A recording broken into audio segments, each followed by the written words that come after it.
everyone is talking about Matt Lauer and I guess it was a town hall last night. I guess if you want to call it a town hall, it was a town hall. So Matt Lauer had a town hall last night with Hillary Clinton and Donald Trump, and the town hall was ostensibly about veterans issues and foreign policy. The title of the town hall was Commander in Chief, and how would these people, these two candidates, handle themselves as Commander in Chief? It did not go well for Matt Lauer. I think there's a consensus that Matt Lauer did a horrible job as the moderator. The funny thing is, the consensus that he did a bad job is different. The reason is different based on who you asked.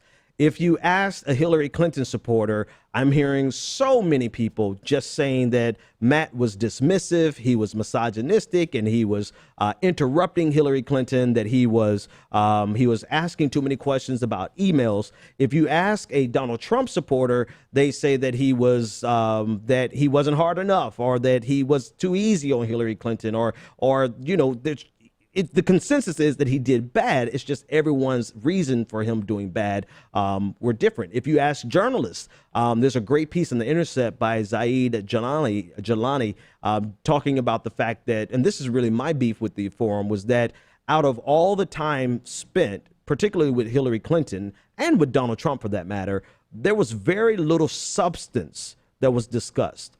One of my followers on Twitter, Peter, I can't believe, I don't want to, actually I remember it, but I don't want to say his last name, but he made a comment last week that kind of stuck with me. And we were talking about, he's actually a patron, so Peter S. We were talking about the fact, or the feeling that I have, that a lot of journalists are giving Hillary Clinton a free ride. And not just a free ride, but trying to pave the way for a question-free, transparency-free Clinton administration.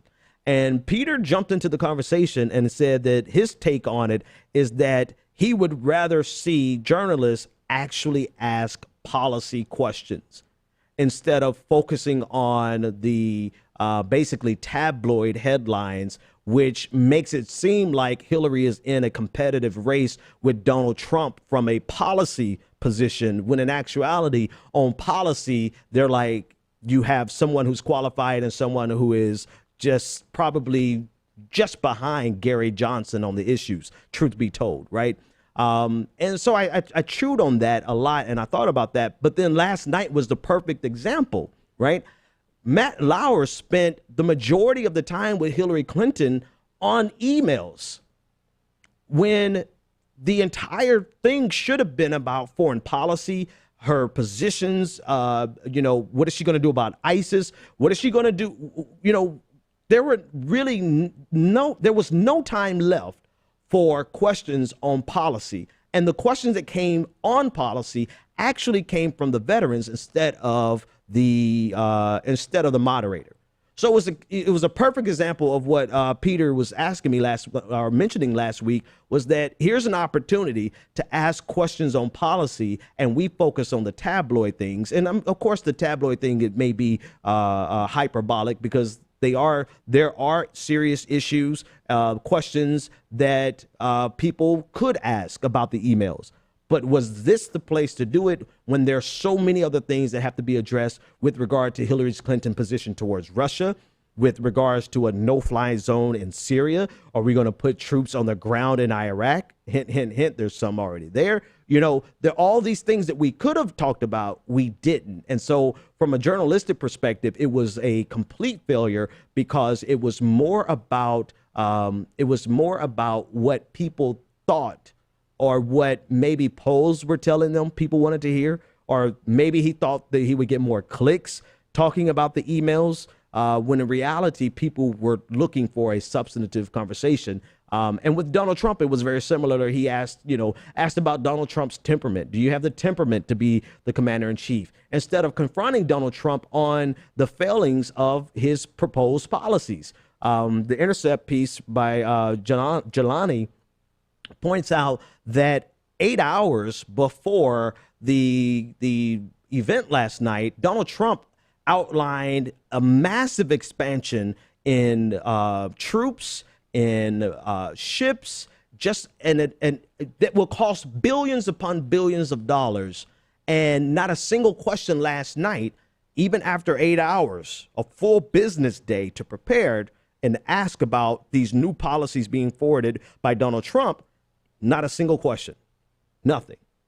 And so here we are left with, after an hour of time, with when in reality, when is the last time these two candidates have had a sit down and the entire nation looking at them? This was a missed opportunity, to say the least. And I just want to point out just a couple of those things. So this is something that Donald Trump is proposing. This is from The Intercept. Trump proposed a dramatic expansion of the size of the military, increasing the army from 475,000 active duty soldiers to 540,000, roughly the amount deployed at the height of the Afghanistan and Iraq wars, adding roughly 100 ships and fighter jets to the Navy and Air Force. But Trump did not explain how he would pay for it. And even 8 hours after this was released, Matt Lauer and NBC didn't bother to ask him, how are you going to pay for this?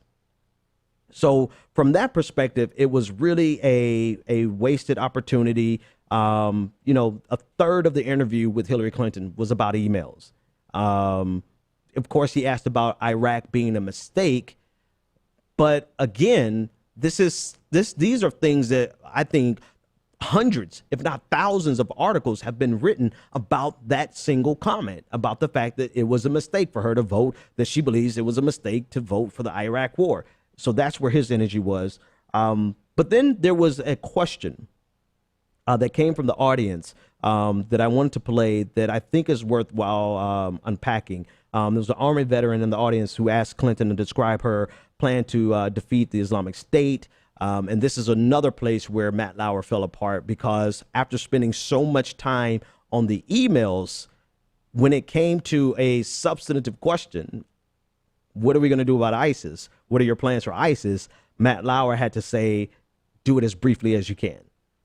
Right. So if he was a coach, he completely mismanaged the clock and lost the game because he did not pay attention to the clock at all.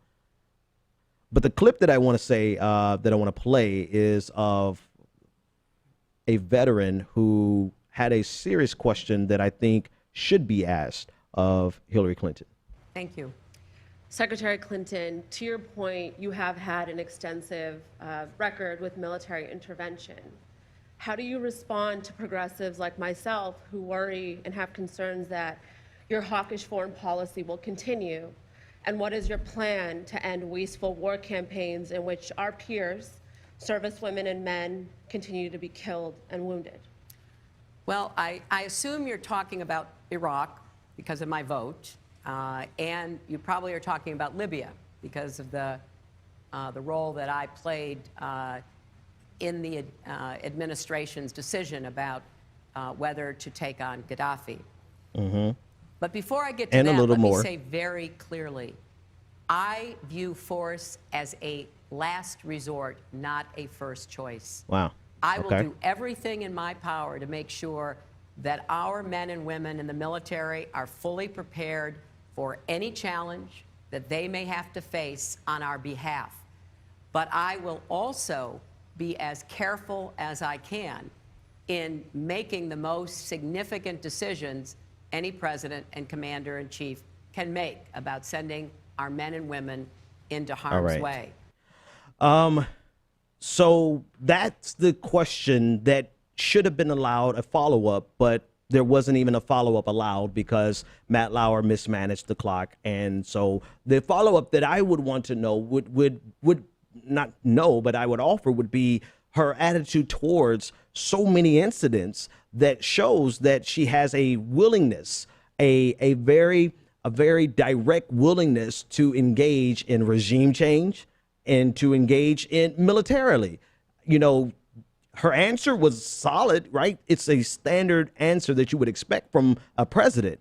You know, I treat this decision with the utmost respect. Yeah, but your history shows that maybe you don't respect it as much. Now, are you saying, Hillary, that once you become president and this is your decision to make, that you won't be as callous as you were with regards to Gaddafi? We came, we saw, he died. You know, are you now saying that you will handle it in a much more responsible manner? But of course, there was no time for follow up because we focused on the drivel of the emails at this point. Truth fact check, right? Not fact check, but reality check. I'm going to steal this from Ben Swan. If we're still focusing on the emails, we have tunnel vision and we're missing out on all of the things that we should be asking her. And this is the perfect example. It's you know what? You didn't get her on the emails. Okay.